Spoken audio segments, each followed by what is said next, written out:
Son tiempos difíciles. Cuidado con el perro.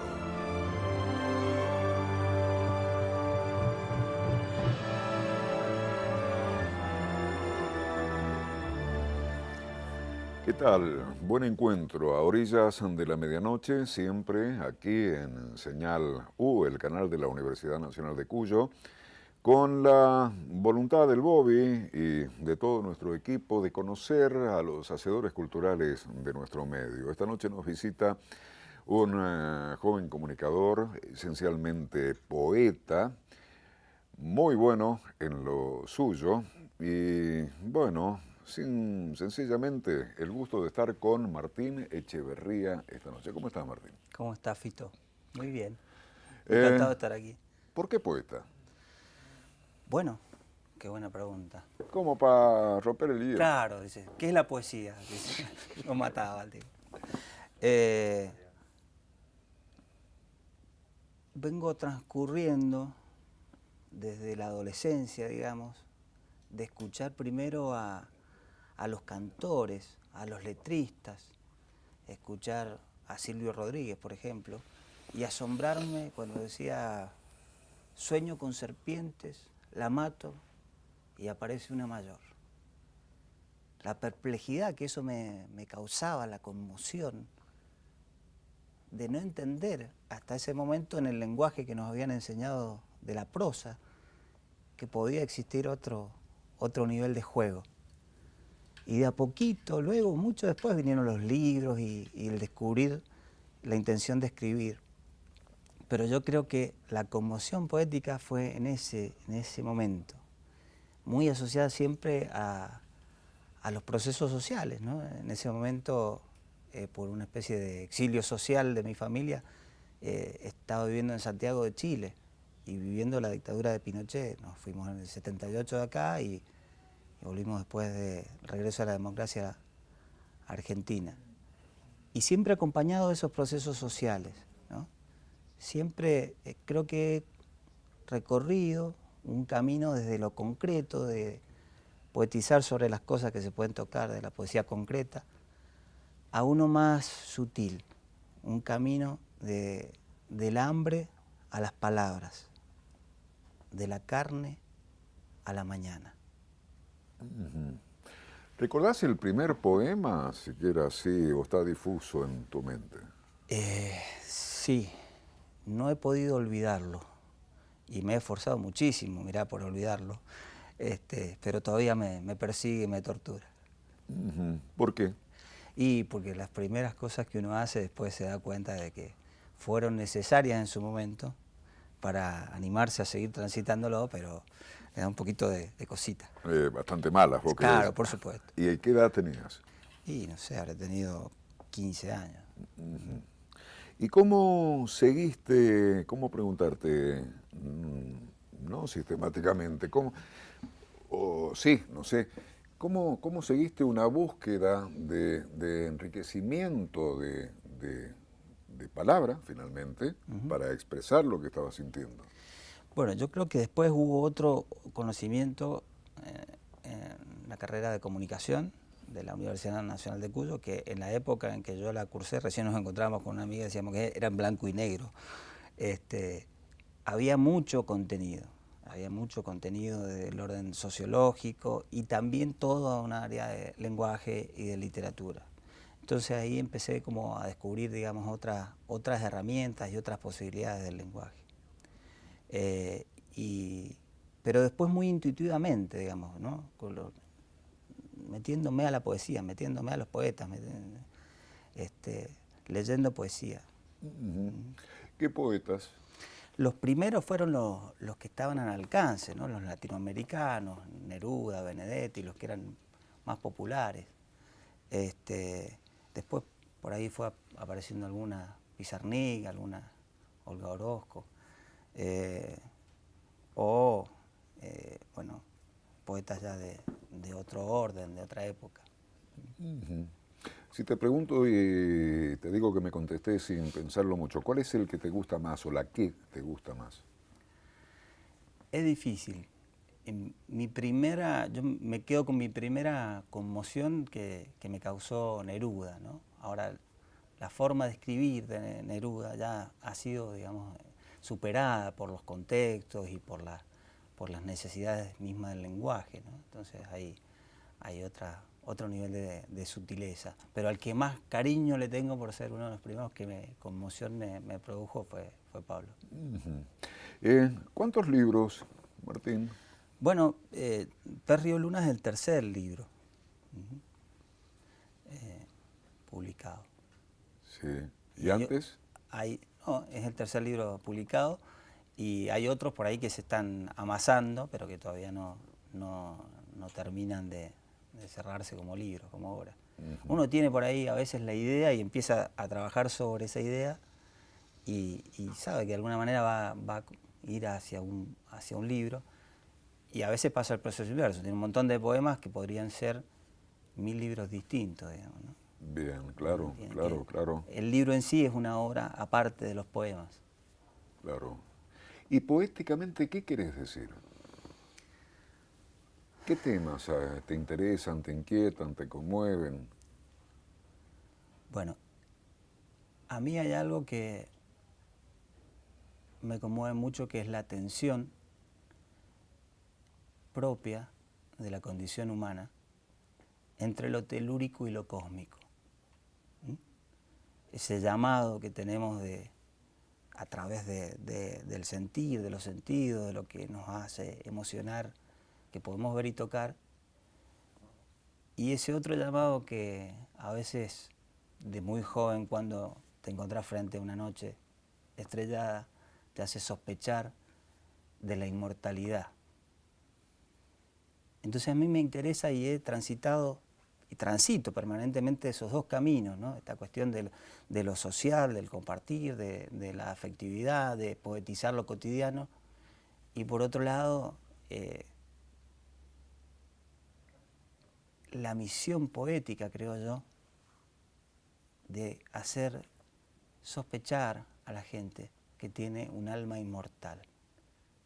Hay un poema que se llama Los Inmortales, precisamente, que dice: hacemos poesía para espantar la muerte, para ganarle la espalda siempre, morder su sombra, pintarle en los ojos colores que aún no se inventan. El poema transcurre en un tiempo propio, un tiempo fuera del tiempo. Por eso en ocasiones, escasísimas ocasiones, cuando la poesía nos traspasa en un abrazo, nos estremece los huesos, entramos en esa burbuja de poético contratiempo y por un instante sagrado sospechamos que somos en verdad inmortales. Buena. Y uno lo intuye, encima son temas de absoluta profundidad en términos de condición humana. Pero ¿qué sería la inmortalidad? ¿Por qué es un jugador que inquieta a la criatura humana? Bueno, yo sospecho que nuestra humanidad es finita.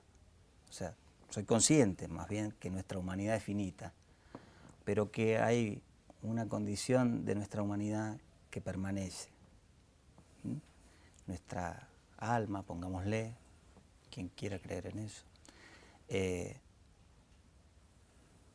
parte de un todo, de un uno, ¿no? Y que, bueno, nada, que nuestra condición de humanidad, es decir, de seres sensibles y además espirituales, sea tan efímera por otro lado, es lo que la hace, digamos, más bonita todavía la vida. Nos gustaría escucharte en algunos poemas tuyos. Por ejemplo, Vos decidís.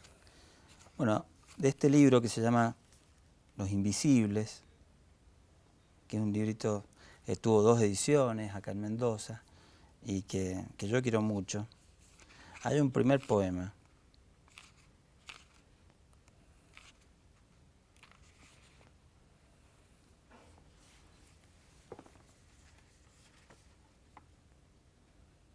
Si un invisible muere esta noche,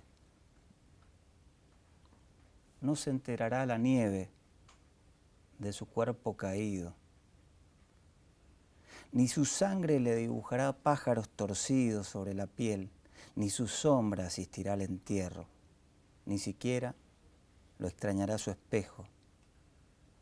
Las pecas de sus hombros serán arrojadas a los gorriones, junto a las migas del mantel del mediodía, y sin que nadie lo note se borrará en silencio de ciertas fotografías que solía frecuentar. Solo quedará su mirada bajo el callado azul de la siesta, rondando la máquina de escribir. El resto de sus efectos personales se perderán en las mudanzas, en los naufragios, en los velorios, en la noche. Vos intuyo que vivís cada día poéticamente. Digo, te levantás, salís a la calle, el modo de mirar un árbol, el modo, o sea, si da la vuelta de la esquina un perro, intuyo o invento que lo mirás poéticamente. ¿Así sentís y vivís casi siempre? Hay una sensibilidad que se va desarrollando, ¿no? Y uno, digamos, como que también entra en modo poeta, ¿no? O sea, cuando también el contexto te lo permite y vos mismo te lo permitís, porque para mirar así hay que bajar muchas barreras. Hay que andar medio desarmado, ¿no? Que si no, no. Más virginal, mira la palabra que se me más puro. Sí, hay que estar desprovistos, digamos, de los escudos y los roles y las condiciones, digamos, que diariamente, de alguna manera, yo siento que nos armamos para salir a la realidad, ¿no? Que a veces no es tan benévola como quisiéramos. Y hay que hacer a veces un clic para contactarse con eso. Pero en general sí trato, a veces lo logro, a veces no, de conectarme con eso lo que más puedo. Uh-huh. Uh-huh. ¿Y qué te cautiva más, la naturaleza, pregunta esquemática, caprichosa, o el ser humano en sí? Las personas, las situaciones. Hay una misión poética que es como tratar de fotografiar, ¿no?, el alma de las cosas, el alma de las situaciones, de las personas, de los sentimientos. Imaginar, por ejemplo, que uno, qué sé yo, tira una bocanada de humo y en medio de eso aparece como una figura que uno quiso ver, de una mujer, no sé qué, y en ese instante efímero desaparece. Y uno, digamos, como si está conectado con esa energía poética, puede ver esas cosas en lo cotidiano. Sí. Por ejemplo, hay un poema que me gusta mucho, que está dedicado a mi hija menor, cuando tenía más o menos 9 años lo escribí, y que está inspirado en verla dibujar, ¿no? Sentada ella a dibujar. A ver si está acá. Necesito los binoculares. Métale. Los diseñadores hacen las letras chiquitas. No son anteojos. Una compañera de trabajo que una vez me dice, no son anteojos, son ojos. Claro. Son ojos. Verde, una palabra, se escapa por la comisura de su cielo. Con cada barco que lo atraviesa, renace su mirada. Y cada gaviota contiene titubeantes universos en fuga que vibran sobre sí. Remar el papel equivale a pisar una dimensión sin tiempo, donde siempre es mañana. Cada vez que amanece en ese río blanco, resplandece la niña. Hasta su intemperie queda afuera. Un tren jamás es solamente un reguero de grafito sobre un plano, no. Es todo un mecanismo de imaginería de la pequeña compañera artista que viaja entre los ojos y el corazón. Y uno va subido si quiere. El único boleto que paga, como en los juegos, en el amor y en las causas perdidas, es ese, pues, el querer. Remar el papel. Río Blanco, ¿cómo era? Río Blanco. Río Blanco. Qué bueno. Martín Echeverría, poeta, esta noche en nuestro Cuidado con el Perro. Ya volvemos. No nos seas infiel con alguno de los 453.000 canales que hay por el aire o por el cable. Ya volvemos.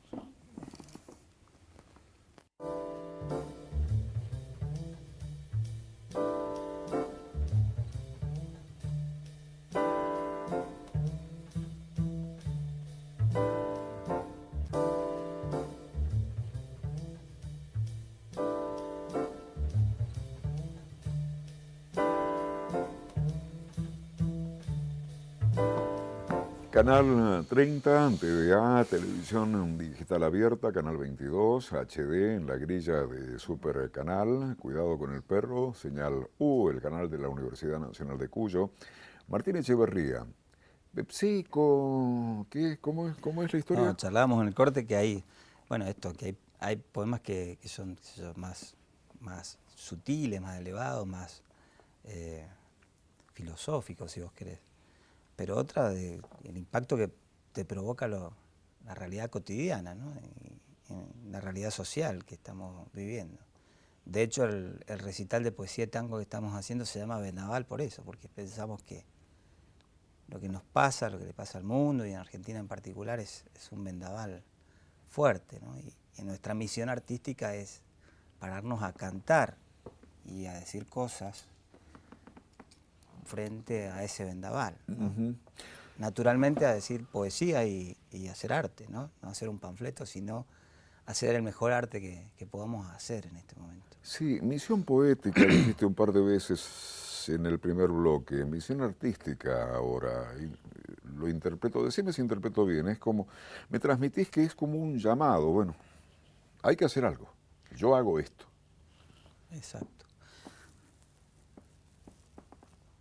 Yo miro y me dejo sentir y digo, la ventana mira a través mío, soy el paisaje, las luces, los obreros bajo el frío bonaerense, el humo negro respira a través de mí, sube hasta los techos de mis ojos, unta mi paladar con el caucho de las gomas.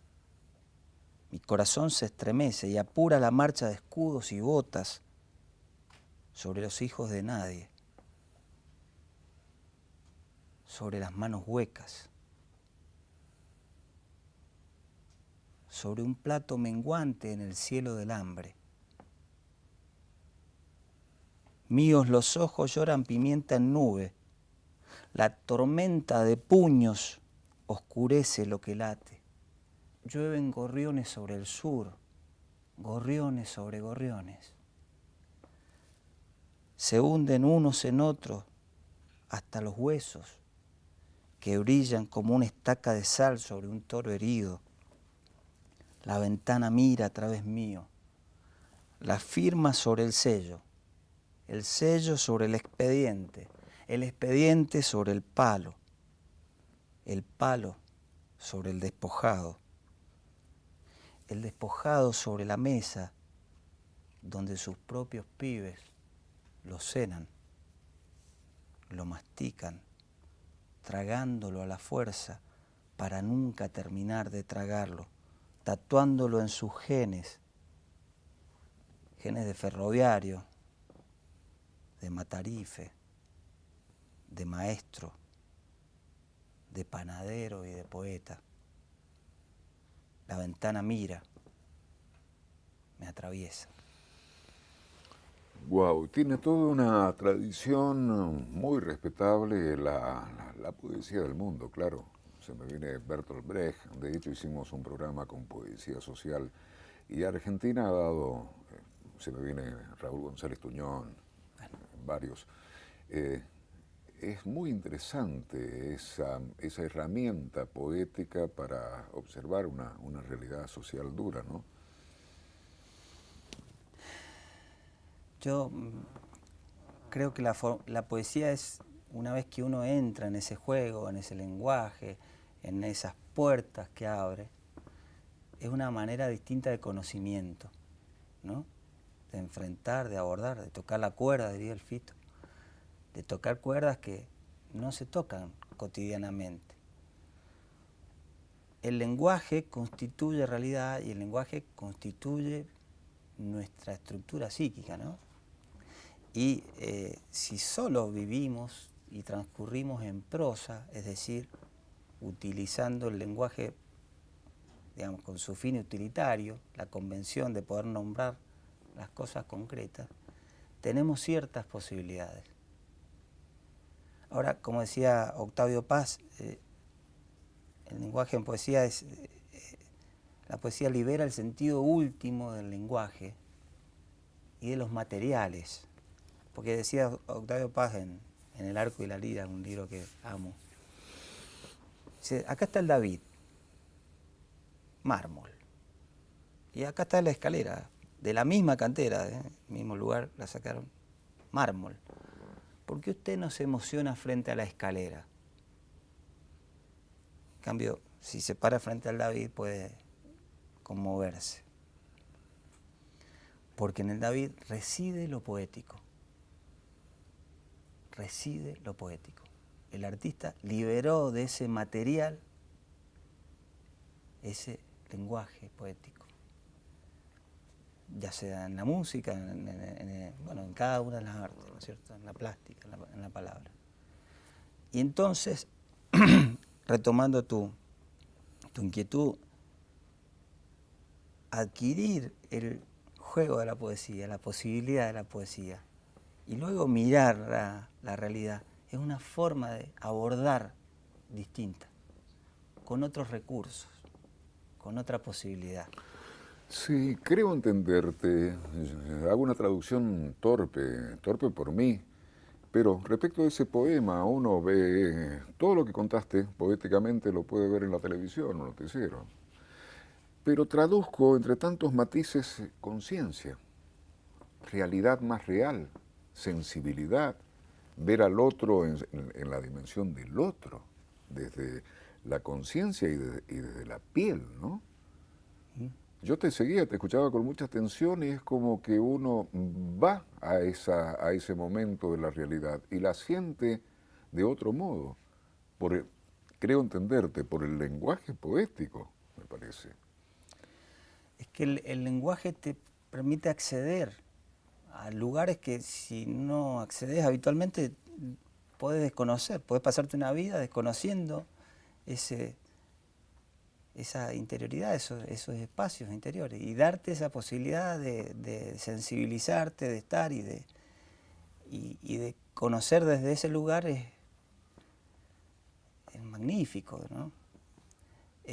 Por eso, de alguna manera, también vengo llevando la poesía al escenario, porque sé que la gente no va a ir a buscar el libro, la mayoría. Es un arte que no va a llenar estadios, salvo en Colombia o en algunos recitales como el de Medellín, que se llenan estadios para escuchar poesía. Sin embargo, cuando uno pone la música, que es un lenguaje que es más conocido para la gente, y la gente por ahí se acerca a través de la música y si hay un poeta, entonces se da el espacio y la situación para entrar en la poesía. Y me ha ocurrido muchas veces, porque desde que empezamos a hacer los primeros recitales con el Negro Jiménez, y decía, bueno, va a cantar un folclorista, y la gente iba media, sobre todo los maridos iban engañados ahí, esperando que escuchar unas tonadas y nada más. Claro, Pero pues. de repente se encontraban con un poeta que decía algunas cosas, y en algunos casos supo suceder que la gente se iba desacomodada, digamos, se le desajustaban las tablas, la tapera que hay para conocer, para ver ciertas cosas de la realidad, ¿no? Y ahí aflojaba y ahí entraba en otro espacio. No sé qué me pasó, no sé, pero me puse a llorar, por ejemplo. Bueno, ahí ese espacio de la sensibilidad es hacia donde específicamente intentamos llegar.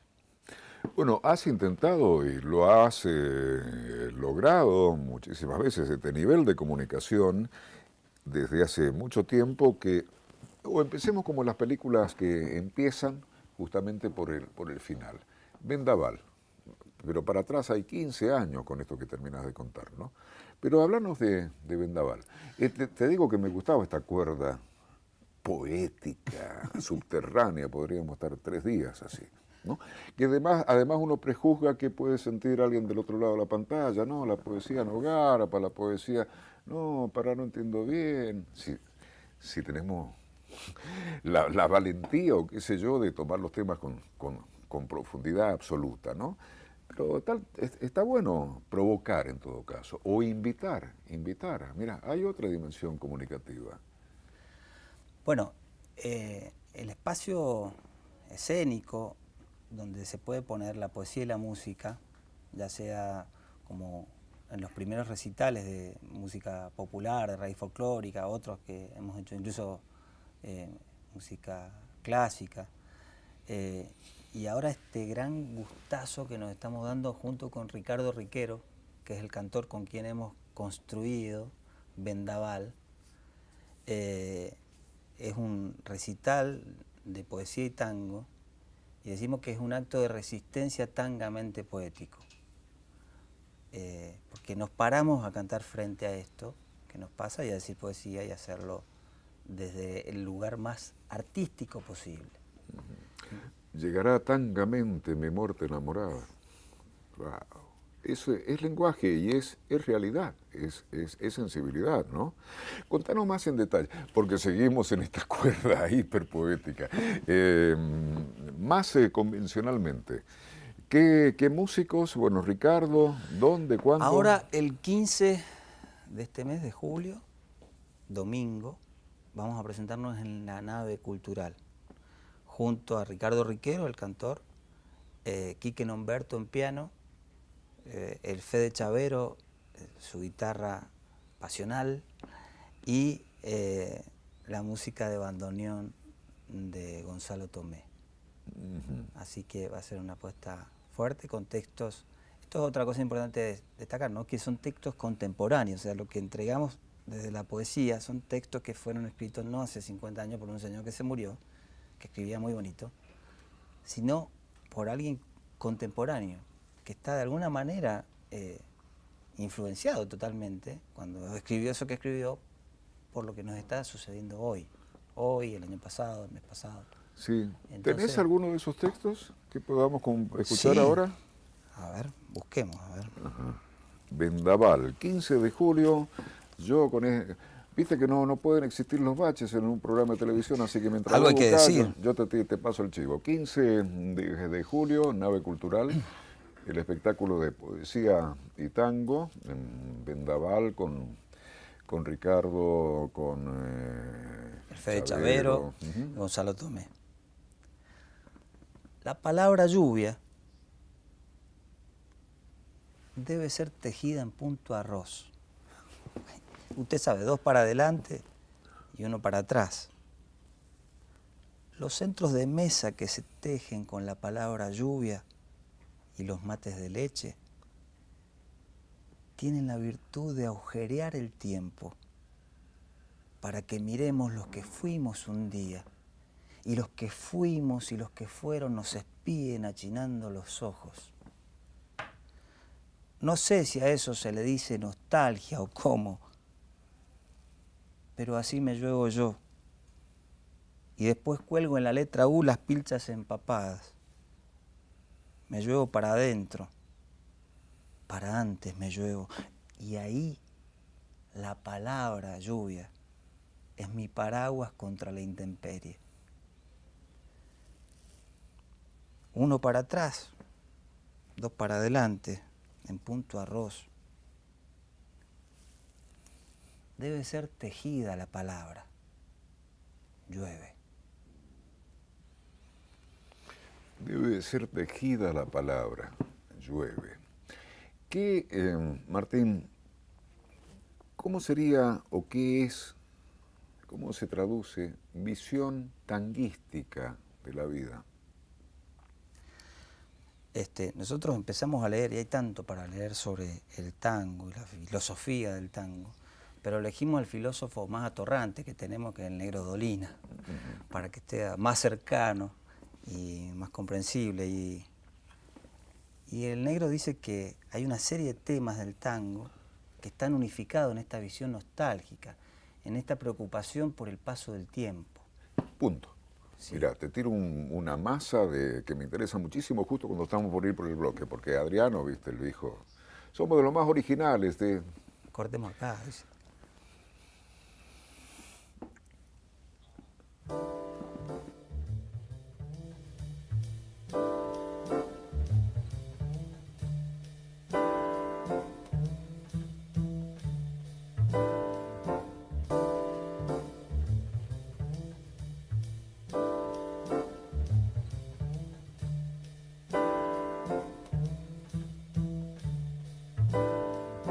Martín Echeverría, esta noche en Nuestro Cuidado con el Perro, visión tanguística, el más atorrante de todos, Alejandro Dolina.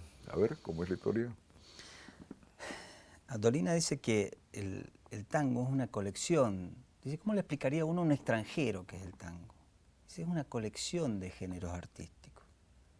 Si uno dijera que es un baile, bueno, se quedaría corto.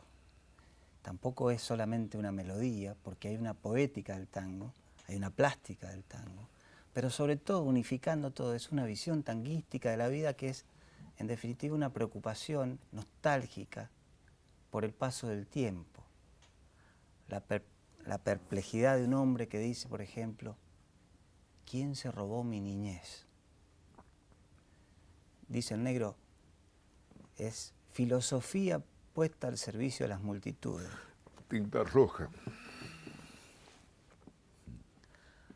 Hoy vas a entrar en mi pasado. ¿Y qué más? Me interesa escucharte. ¿Qué más hay con esta visión tanguística? Bueno, ahí viene esta conexión, porque cuando nos juntamos con Riquero decimos, bueno, vamos a hacer algo de poesía y tango. ¿Has escrito algo sobre el tango? No.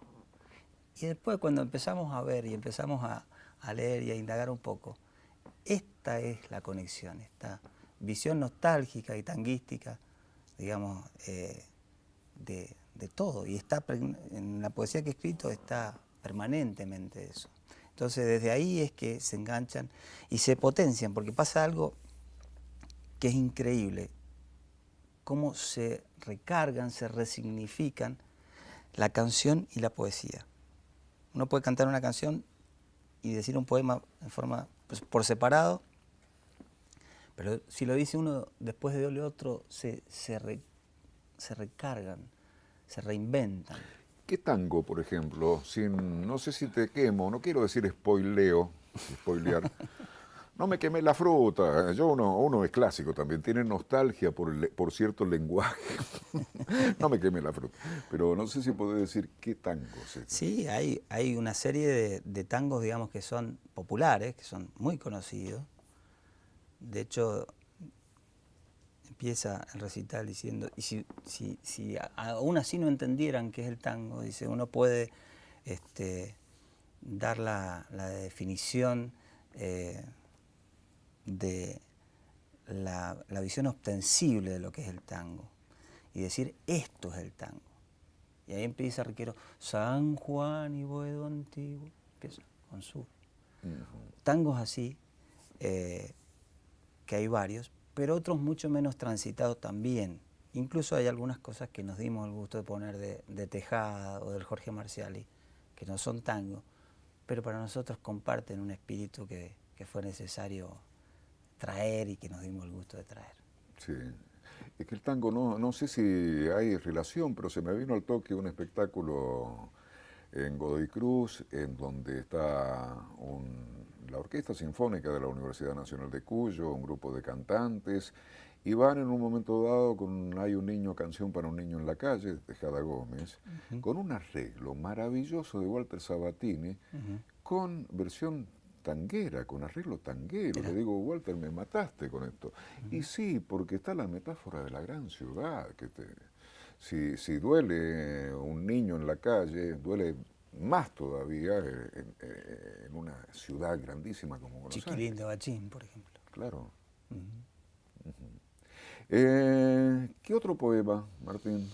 Hay algunos que uno, no sé, a mí me pasa, digo, a lo mejor a otros poetas no, pero uno siempre está enamorado del último poema, ¿sí? de los que tiene más fresquitos, por ahí que son inéditos y está más entusiasmado con ese que otros que por ahí los leyó muchas veces.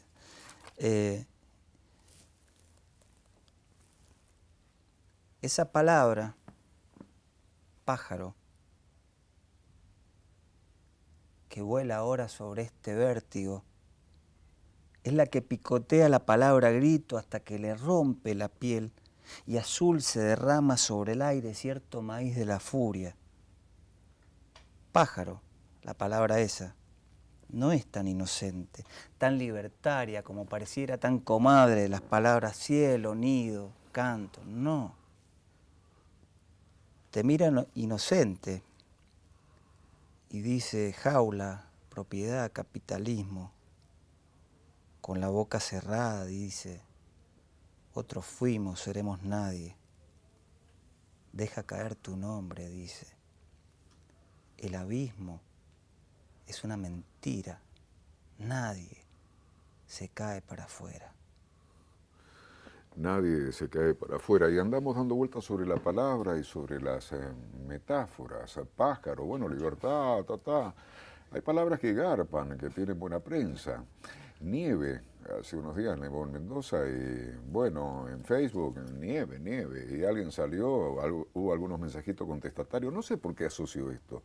Paremos la moto con la nieve, pará, que hay chicos, volvemos los chicos que se están muriendo de frío, ¿no?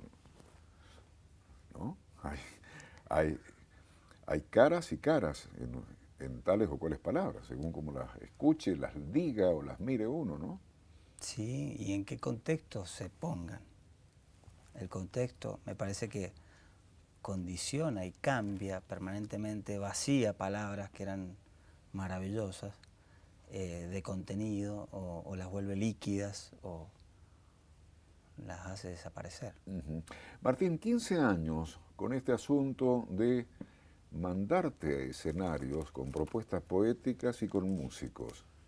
¿Qué repaso haces? ¿Con qué músico y qué naturaleza de espectáculos? He sido un privilegiado, Fito.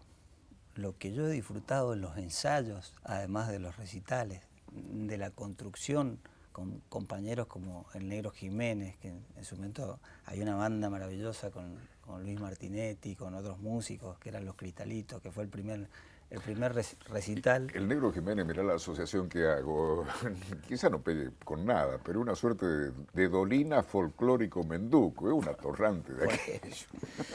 Después, por ejemplo, Daniel Morcos, Alejandra Bermejillo, Ernesto Pérez Matas, en un momento que pudimos hacer durante un tiempo un recital que se llamó Los Invisibles, después de 5 años de trabajo que ellos venían como trío, 2 discos, estaban en un punto, digamos, no sé, muy exquisito, y que pudiéramos hacer algo juntos fue extraordinario. Claro, y que te llamaran, porque el prejuicio diría, ¿por qué? No, pará, ¿qué? No necesitábamos un poeta acá.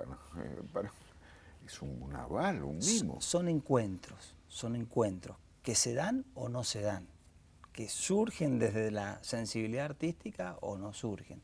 Con Joaquín y Belén, por ejemplo, un dúo maravilloso. Los pibes esos levitan cuando cantan, están a 30 centímetros del piso todo el tiempo. Fue impresionante lo que pudimos hacer con ellos. También en un recital muy querido que se llamó Todas las lunas de un río, ¿no? Que proponía eso, que hay una forma de ver una mirada, una perspectiva, si vos querés, un lugar donde pararse, donde de repente uno cree haber visto todas las lunas de un río, pero todas, o sea, pasadas, presentes y futuras, en un instante. Y decíamos, ese es el lugar donde nosotros vamos a buscar la música y la poesía. Ahí vamos. Invitábamos, con la complicidad del público, a ir esa noche a ese espacio, ¿no?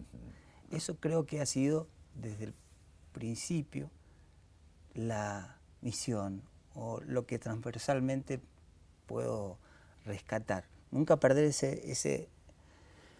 esa intención artística, que uno después puede lograrlo o no, pero esa intención artística es la que diferencia un show para pasar el tiempo de un acto artístico donde el tiempo se detiene. Donde el tiempo se detiene. Te pregunto convencionalmente, porque con cierta picardía, ¿no? Uno vive con la condición de difundir valores culturales. Y el prejuicio dice que la poesía está ahí como escondidita. El próximo sábado en tal pub, en este café, en la nave cultural, canta tal, baila tal, pasa más de largo, está más natural en relación con el público. Estoy sobreactuando la caricatura de síntesis, ¿no? Pero, insisto, el prejuicio dice, no, poesía, no. Desde tu experiencia, el público no está entrenado, prejuzgo, tanto para lo poético, pero cuando tiene una propuesta concreta se ha aprendido todos estos 15 años, se comunica. Yo creo que sucede algo que es que por un lado están los consumos culturales, ¿no es cierto?, las costumbres de consumir determinadas, digamos, expresiones artísticas o de entretenimiento, que donde hay una mezcla de esas cosas, y es difícil romper a veces esas barreras. Pero lo que nos ha pasado, diría, en la totalidad, casi en el 100% de los casos, es que una vez que la gente va y está ahí, se sorprende muchas veces y lo disfruta. Y lo disfruta, y se lleva un libro, y se lleva, no sé, contactos en internet, o ver videos, o otras cosas, se despierta algo distinto, porque es una herramienta distinta que le estás ofreciendo para su vida, para expresar cosas que no sabía que se podían expresar así, ¿no?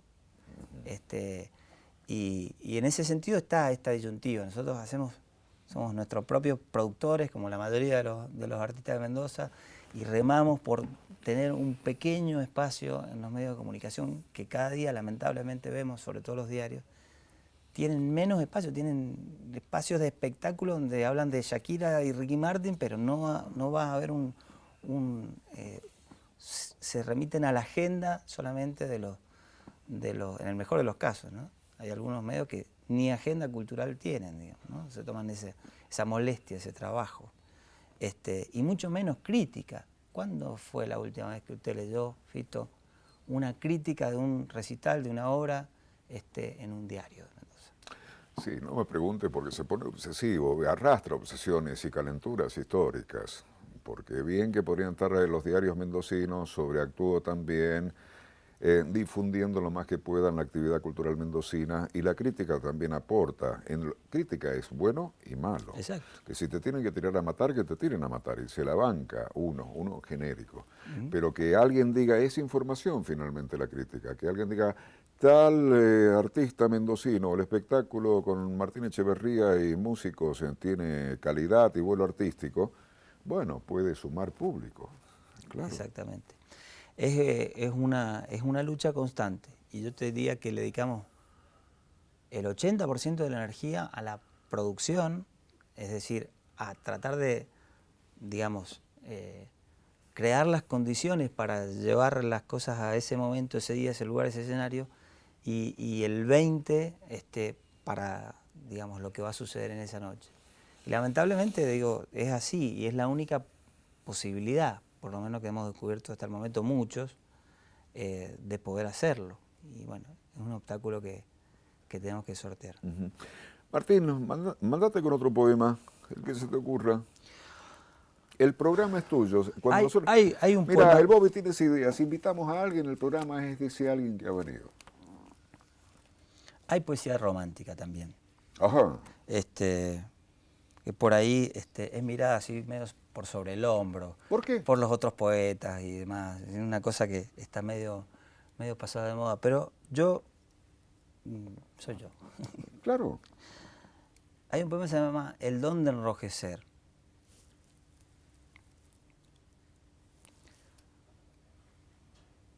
Me gustan las mujeres que enrojecen, tanto cromática, poética, como políticamente.